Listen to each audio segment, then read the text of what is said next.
오늘은 누가복음 12장 13절에서 34절의 본문을 가지고 물질에 대한 태도라는 제목으로 말씀을 전하도록 하겠습니다. 먼저 앞의 내용을 말씀드리겠습니다. 예수님은 앞에서요, 바리새인의 위선을 조심해라, 바리새인들의 위선을 조심하라 라고 말씀하시면서 진리인 나를 따르라, 진리이신 예수님을 따르라고 말씀하셨어요. 왜냐하면은 이 예수님을 따르는 것이 결국 구원받는 참된 길이다 라는 말씀을 하신 것입니다. 그런데 이제 예수님을 이제 따르려면은 이게 거짓된 자들이 또 박해를 합니다. 핍박을 합니다. 그렇게 핍박을 한다 할지라도 하나님이 지켜주실 것을 믿으면서 예수님을 따르라라고 말씀하셨어요. 그렇게 지금 진리에 대해서 말씀하시고 핍박에 대해서 말씀하시고 이거 굉장히 무거운 주제지 않습니까? 이렇게 중요한 이야기를 하시는데 우리 중에 한 사람이 뜬금없이 이렇게 말을 하는 거예요. 선생님, 내 형을 명해서 유산을 나와 나누게 하소서.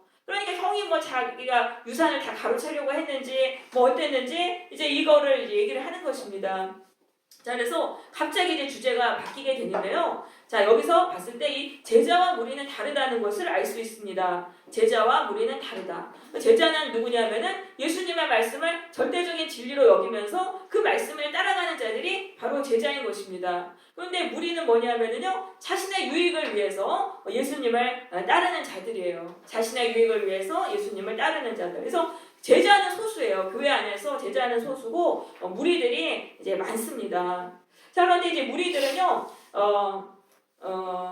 마음속에 성령이 거하시지 않아요. 그러니까 진리에는 관심이 없어요. 근데 예수님이 진리에 대해서 말씀하시면은 거기에는 뭐 관심이 하나도 없고 지루하게 여기고 그러다 보니까 이제 그 재산에 대한 문제로 이제 물어보는 것입니다. 그러니까 진리에 속한 이제 사람들이 대화를 하다가 제자들이 대화를 하다가 무리에 속한 사람이 한 명 끼면은 이야기가 3000%로 빠지는 거예요. 그 사람이 이야기를 다른 데로 틀어버려요. 왜냐면 자기는 거기서 너무 재미가 없고 관심도 없고 하니까 그렇게 이제 틀어버리는 거죠. 자, 그래서 제자와 무리는 다르다라는 말씀을 드렸습니다. 또 한 가지, 물질이 신앙의 걸림돌이 된다는 것입니다. 물질이 신앙의 걸림돌이 된다. 신앙이 도약하려면은 이 물질에 대한 관점을 바르게 해야 됩니다. 물질에 대해서 뛰어넘을 수 있어야 되는 것입니다. 이 돈 문제를 뛰어넘어야 돼요. 그래서 이 돈과 이 재물에 대한 분명한 태도를 우리 오늘 갖기를 원합니다.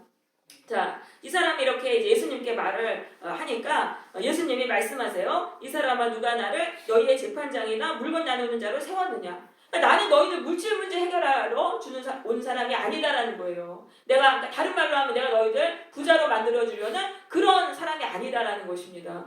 그러니까 예수님은 그럼 왜 오셨냐면은 마태복음 1장 21절에서 그 이름을 예수라 하라. 이는 그가 자기 백성을 그들의 죄에서 구원할 자이심이니라 라고 되어 있습니다. 그래서 예수님은 인간을 죄에서 구원하시는 분입니다. 왜냐하면 이 모든 문제가 물질의 문제가 아니에요. 이게 죄의 문제인 것입니다. 나의 죄로 인한 것이든 내 주변 사람의 죄로 인한 것이든 죄로 인한 문제예요. 그렇기 때문에 물질이 많다고 해가지고 이게 인생의 문제가 해결되는 게 아니에요. 그렇기 때문에 예수님은 문제를 풀어주시기 위해 오신 게 아니고 죄 문제를 해결하러 오신 것입니다. 예수님이 우리를 죄에서 해방하시는 거예요. 내 안의 죄도 해방하시고 내 주변 사람의 죄에서도 해방하시고 예수의 능력으로, 그래서 참된 생명을 얻고 살아가게 하시는 것입니다.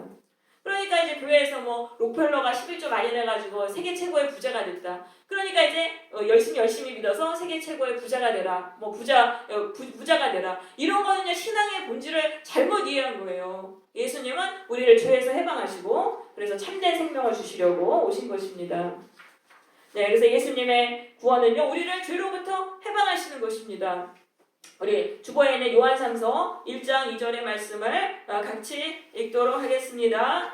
시작. 사랑하는 자여, 내 영혼이 죽을 때까지 내가 범사에 잘되고 강건한 길을 내가 구하노라. 네, 여기서 이제 우선이 나옵니다. 영혼이 잘 되는 게 우선이에요. 일단 영혼이 잘 돼야 돼요. 그러면 나중에 범사에 잘 되고 강건하게 되는 거, 뭐 물질적으로도 풍요하게 되고 건강하게 되고 이런 것들은 다 따라온다는 말씀이죠. 그럼 영혼이 잘 된다는 거는 죄에서 풀려나는 거예요. 우리의 영혼이 죄로 인해서 왜곡되고 망가졌어요. 근데 예수님을 통해서 우리의 잘못된 왜곡된 그 영혼이 고침을 받고 온전하게 되는 것이 이제 우선이다. 그러면 나머지는 다 따라온다는 말씀인 것입니다. 그래서 예수님이 이제 뭐라고 말씀하시냐면 모든 탐심을 물리치라.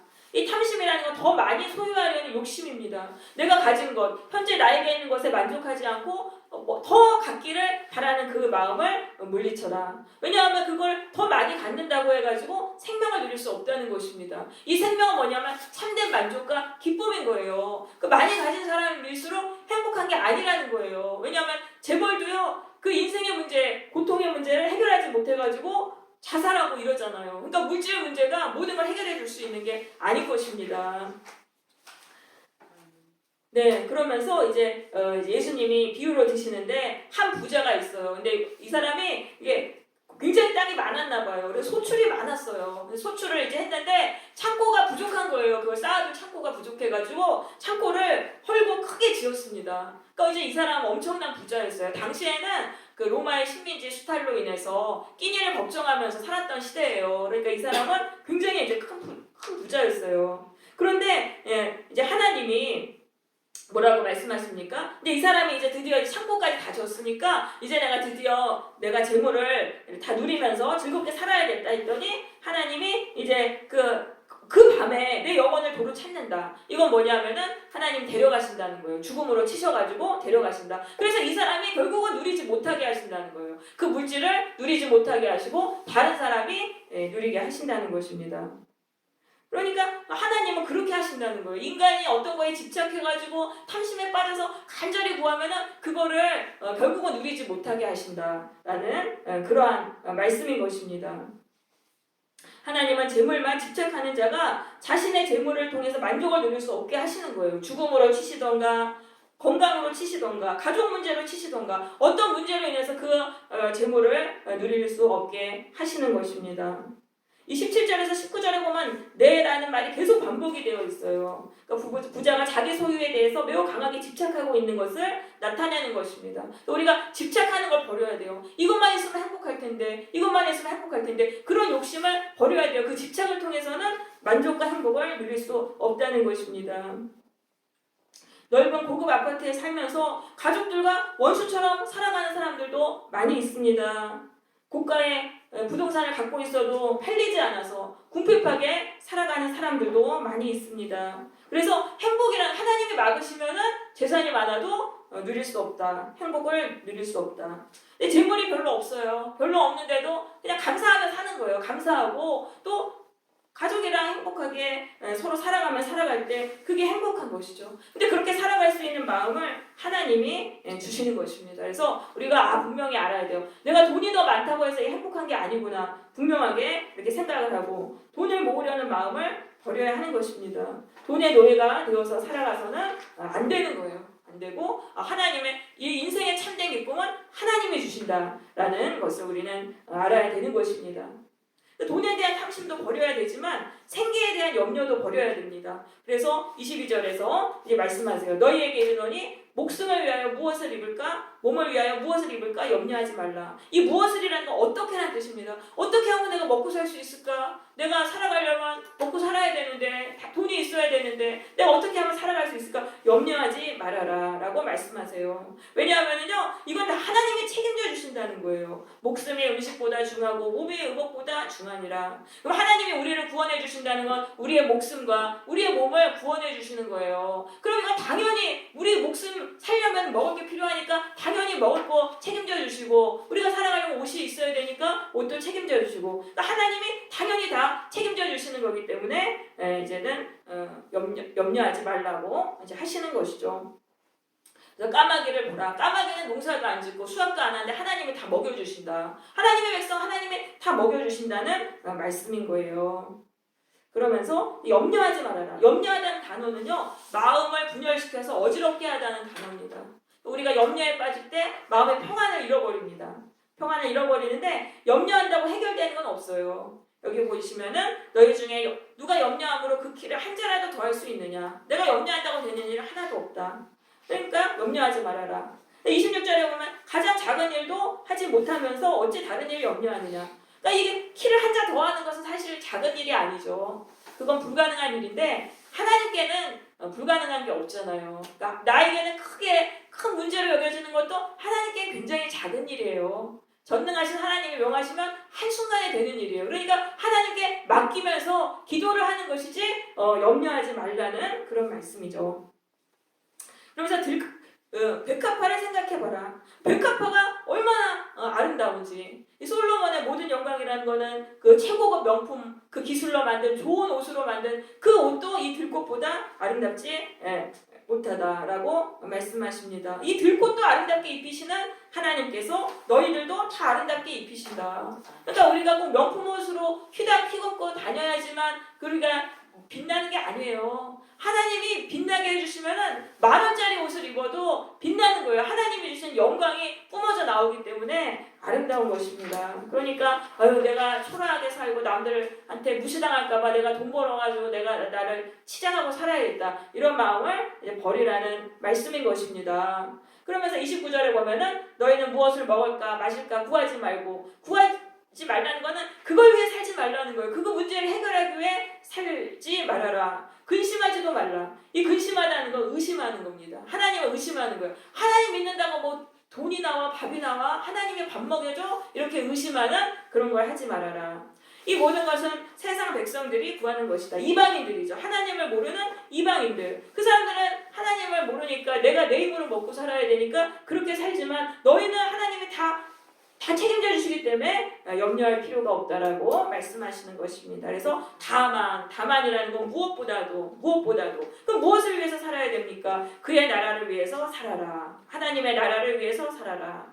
그럼 이 나라라는 건 통치를 말하는 것입니다. 하나님의 통치. 그러니까 내가 하나님의 통치를 받기 위해서 살라는 것입니다. 내가 하나님의 말씀에 순종하기 위해서 살라는 거예요. 하나님이 나에게 주신 달란트를 주셨어요. 그걸 가지고 하나님이 나에게 원하시는 삶이 있다는 거예요. 그것을 하기 위해서 살라는 것입니다. 돈의 노예로 살지 말아라. 거기에는 행복이 없다. 이렇게 말씀을 하시는 것입니다.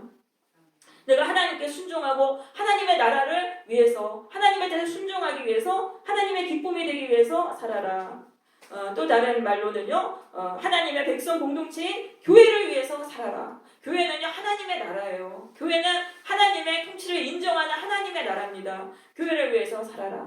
교회가 이게 유지되려면 경제적으로 또 돈이 들어갑니다. 그러니까 그걸 위해서 일도 하는 거예요. 교회를 섬기기 위해서. 그렇게 해서 일도 하고 이것을 위해서 살아라. 그러면 하나님이 그냥 모든 게 다 따라오게 된다. 하나님께 순종하게 해서 우리가 간절히 그렇게 애쓰고 살다 보면은 거기서 이게 먹고 사는 문제 다 해결되는 거예요. 그렇게 인생의 방향을 정하고 우선순위를 정해야 되는 것입니다. 그러면서 적은 무리여 무서워하지 말아라. 적은 무리여. 예수님의 말씀을 따라가는 사람들은 교회에 대해서 적은 무리예요. 무서워하지 말아라. 너희 아버지께서 그 나라를 너희에게 주시기를 기뻐하시느니라. 이 기뻐하신다는 거는 정하셨다는 것입니다. 하나님이 정하셨다. 그러니까 기뻐하시느니라 여기서는 이제 현재형으로 되어 있는데 헬라어 원문은 과거형으로 되어 있어요. 하나님이 이미 정하신 거예요. 예수를 믿는 자에게 하나님의 나라, 구원을 주시기로 정하셨다. 그러니까 결국은 하나님이 정하신 대로 이루어지는 것입니다. 우리가 핍박을 받을 수 있어요. 진리이신 예수님을 따르다 보면은 핍박받고 고난을 받을 수 있어요. 또 가난하게 될 수도 있어요. 그런데 그 속에서도 예수님을 따르는 자는 결국은 구원을 받는 거예요. 핍박도 사라지고 고난도 어느 순간 사라져요. 어느 순간 이 경제적인 문제도 다 풀리는 거예요. 풍요롭게 하나님이 약속하신 대로 그렇게 살아가게 되는 것입니다. 그래서 이게 하나님이 정하신 대로 이루어지는 거예요. 우리가 이걸 꼭 믿어야 돼요. 믿고 우리가 무서워하지 말라. 두려움을 버리라는 거예요. 두려움을 버려라. 그러니까 신앙의 가장 큰 적이 두려움이에요. 두려움에 빠지면은 하나님이 약속하신 복을 우리가 누릴 수가 없어요. 12 정탐꾼이 두려움에 빠졌어요. 가나안 땅을 주신다고 했는데 거기에 있는 그 원주민들이 거인이니까 그걸 보고 두려움에 빠졌어요. 그러니까 결국은 그들은 그 가나안 땅을 누리지 못했지 않습니까? 그러니까 이게 신앙의 적이 두려움이에요. 그래서 두려움과 싸워 이겨야 돼요. 우리는 믿음으로 두려움을 싸워 이겨야 되는 것입니다.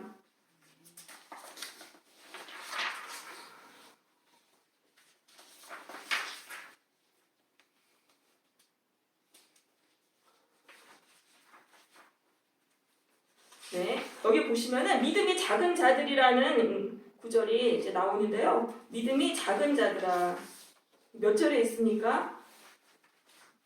28절이요. 28절에 네, 28절 이 부분은 제가 이제 빼먹었습니다. 자, 28절에 보시면은 오늘 읽다가 내일 아궁이에 던지는 들풀도 하나님이 입히시거든 하물며 너희일까 보냐. 믿음이 작은 자들아. 자, 이 믿음이 작은 자들은 어떤 자들입니까? 하나님을 믿으면서 동시에 염려하는 자들입니다. 그러니까 이것이 믿음이 작은 거예요. 그러니까 믿음이 크면 염려하지 않는 거예요. 이미 그거를 뛰어넘었기 때문에 염려하지 않습니다. 그래서 우리가 이 믿음, 이 염려와 두려움을 어떻게 물리칠 수 있습니까? 믿음으로 물리칠 수 있는 거예요. 이게 맞불을 붙여가지고 물리치는 거예요. 그래서 염려가 올 때마다 우리는 믿음으로 기도하고 하나님, 내가 약속대로 이루어질 걸 믿습니다.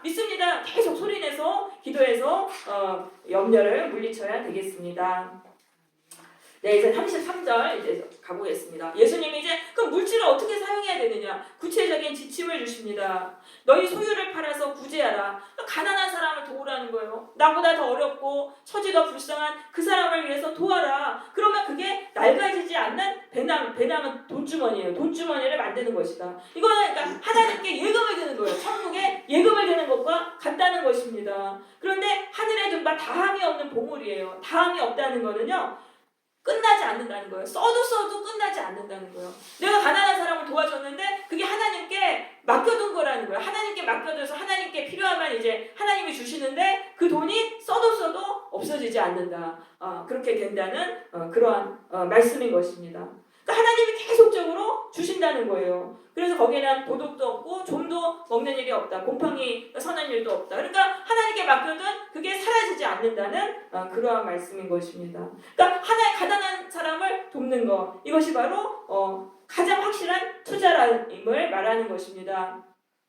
우리 주보에 있는 잠언서 19장 17절 같이 읽도록 하겠습니다. 시작. 가난한 자를 불쌍히 여기는 것은 여호와께 보이는 것이니 그 생명을 갚아주리라. 네, 가난한 자를 불쌍히 여겨서 물질을 도와줬어요. 그게 하나님께 구워 드리는 것이니 하나님이 갚아주신다. 구제를 하는 건 돈이 날아가는 게 아니라는 것입니다. 하나님이 반드시 갚아주시는 거예요. 그러니까 뭐 길에서 이렇게 구걸하는 분들이 있지 않습니까? 그 사람들한테 돈을 드리세요. 그 사람들한테 돈을 주세요. 사실 이분들이요 찬송가 틀어놓고 다해요. 그러니까 이게 다 전도가 되는 거예요. 그 길 가는 사람들이 찬송가 들으면서 그게 전도가 되고 또 아는 거예요. 아, 기독교인들이 가난한 사람 돕는 거구나. 그걸 알면서 다른 종교가 돕는 게 아니고 기독교인들이 돕는구나. 이런 걸 알면서 이게 전도가 되는 거예요. 그러니까 전도비 준다고 생각하고 꼭 이렇게 주세요. 하나님이 갚아주시는 것입니다.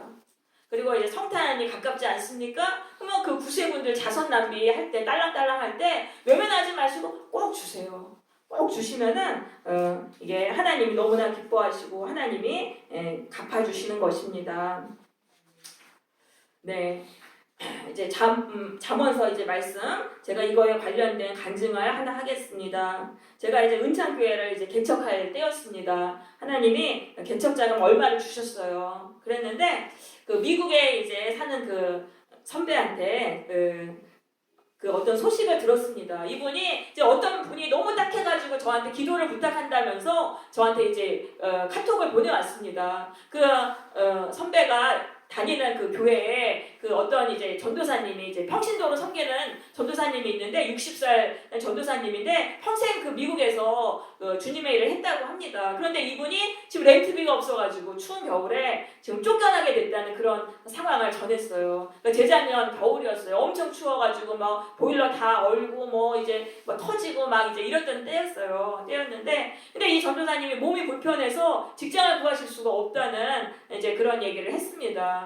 근데 이제 너무 마음이 안쓰러웠어요. 그러니까 평생 주님을 위해 헌신했는데 그렇게 비참한 상황이 되니까 너무 정말 이분이 이제 도와줄 사람이 없고 하니까 그 소식이 저한테까지 전달이 된 것입니다.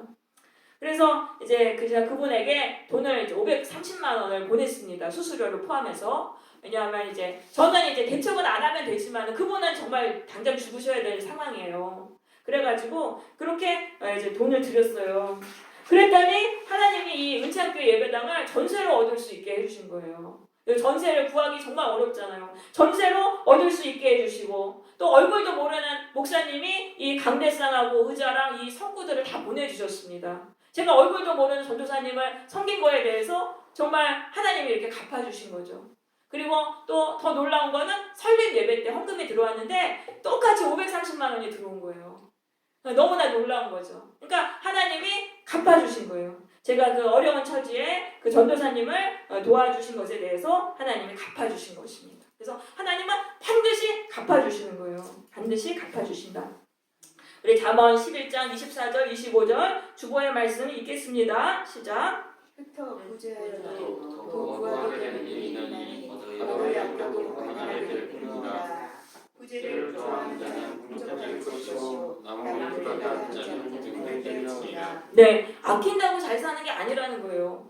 아껴도 진짜 허리띠 졸라매고 아껴도 더 가난하게 된다. 그런데 구제를 좋아하는 자는 풍족하여질 것이다 라고 말씀합니다. 남을 유택하게 하는 자, 유택한다는 것은 가득 채워서 주다라는 뜻입니다. 남에게 가득 채워서 주는 자는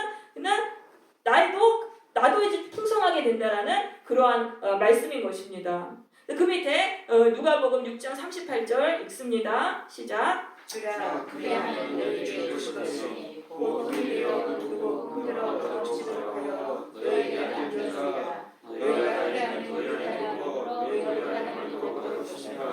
네, 여기서 보시면은 이제 그 주라고 돼 있고 너희가 헤아리는 헤아림으로 너희도 헤아림을 받는다. 이거는요 원어는 이렇게 돼 있어요. 너희가 되질하여 주는 그 되로 너희도 되질을 받을 것이다 라는 뜻입니다. 그러니까 하나님이 우리가 이제 가난한 사람이 와서 주는데 작은 되에다가 이렇게 줬어요. 그럼 하나님이 그 되에다가 우리에게 갚아주신다는 거예요. 그리고 큰 대로 준 사람은 큰 대로 하나님이 갚아주신다는 것입니다.